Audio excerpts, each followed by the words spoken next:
Kuiergebede by die tafel van die toonbrode. Goeiemôre liewe medegelowige. Dit is dag 13 van ons 21 dae van vas en gebed. En vanoggend gesels ek met jou oor die tweede vorm van gebed wat ons bid by hierdie visuele rusplek, die tafel van die toonbrode, en dit is kuiergebede. Nou by hierdie stasie in die tabernakel sien ons dat die brood op 'n tafel neergesit is, en tereg kan ons die vraag vra, nou waarom 'n tafel? Nou 'n tafel, weet ons, reg deur die Bybel spreek van gemeenskap. As ons dink aan wat Openbaring 3 vers 20 sê, Jesus sê, kyk, ek staan by die deur en ek klop, en as iemand my stem hoor en die deur oopmaak, sal ek ingaan na hom toe en saam met hom maaltyd hou en hy met my.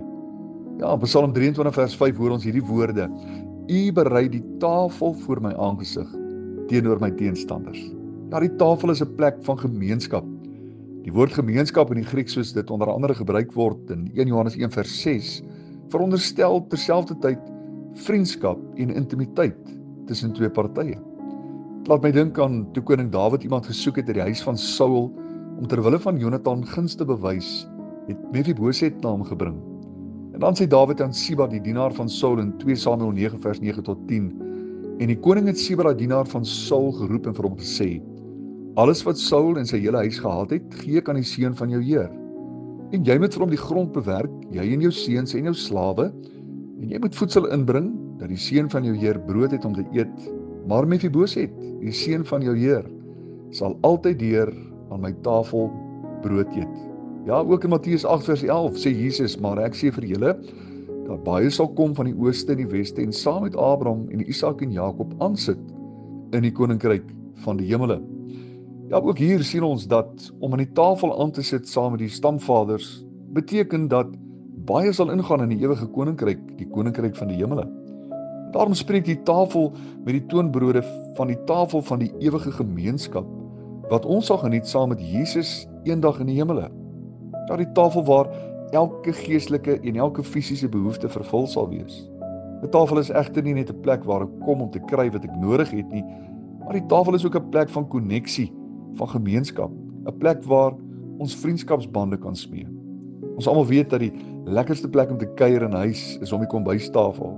Ons dink hier onwillekeurig aan daardie heerlike Sondagmiddag familieetes en die lekker gesellige kuiers om die tafel.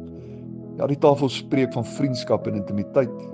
Daarom Psalm 37 vers 4 lees ons, verlustig jou in die Here, dan sal hy jou gee die begeertes van jou hart.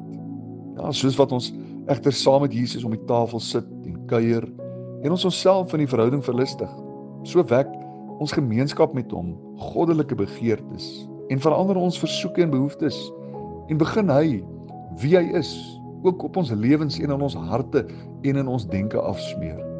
Hier by die tafel met die toonbrode word ons herinner daaraan dat God se voorsiening vloei langs die weg van verhouding. Ek wil jou vra om die oë te sluit en dan bid ons net vir 'n oomblik saam. Onse liefdevolle Hemelvader, baie dankie dat ons ook vanoggend hier by die tafel van die toonbrode saam met U kan kuier en sommer ook net ons lewens met U kan deel. En Here, dankie dat daar 'n plek is waar ons ons harte met U kan uitpraat, sommer net alles wat in ons lewens aangaan voor U kan neerlê.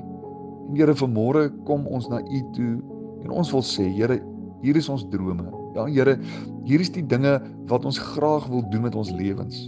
Here, hier is die uitdagings wat ons beleef, ons vrese, my onsekerhede. En Here, daarom erken ek vanmôre dat ek U so nodig het. Vader, daar is soveel dinge in ons lewens waarmee ons sukkel. Ja, Here, soms is dit ons gedagtewêreld en versoekings en soms voel dit, Here, of ons regtig nie meer kan sien vir die uitdagings van die lewe nie. Maar Here, dit is ook in hierdie tye wat ons saam met U om die tafel wil sit, waar ons nie net vra dat U ons behoeftes sal ontmoet nie, maar dat U ook ons gedagtes en ons motiewe sal ontbloot. Here, baie dankie dat ons by die tafel met die toonbrode met U gemeenskap kan hê. En Here, dankie dat U ons ook in hierdie jaar, terwyl ons in hierdie vorm van gebed inleen, dat U ons ook sal lei en ook sal neem na dieper plekke van koneksie en gemeenskap met U. Vader, ons bid dat U vandag in en deur ons lewens vereer en verheerlik sal word. Ons dank U daarvoor. Ons bid dit in die wonderlike, geseënde naam van Jesus, ons Here. Amen.